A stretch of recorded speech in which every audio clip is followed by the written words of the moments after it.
Sian Lim, inaming ginamit lang si Kim Chiu. Naintriga ang mga netizen sa pinost ni Sian Lim sa kanyang Instagram story. Shinare kasi niya ang reel ng isang content creator na si JB Copeland na tungkol sa pagiging real. Say ni JB sa kanyang reel, "I only want real. Anything you lose by being real is fake.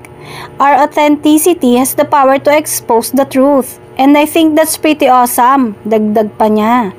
Maliban sa pag-repost ng reel ay nilike rin ito ng kapuso actor. Hula ng mga netizen ay may pinapatamaan si Sian.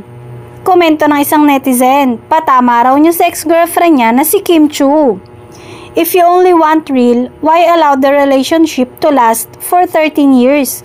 All the while, you already knew that it was fake. You never really connected with Kay. But it's okay, you deserve your new girlfriend." Curious naman ang isang netizen. What does it mean? Fake ba yung relationship kay Kim? Di, ginamit lang talaga. Dadal yata nito lately. Pinagtanggol naman ng ilang netizen si Kim. "Go lang, mag-ingay ka pa. Kim is loved by many and I'm sure pag sila ang masar sa'yo, they won't hesitate to spill, which she will never do on her own. Kaya bilis, more parinig pa." Kuda naman ng isa. Remind niya sa sarili niya kasi fake siya.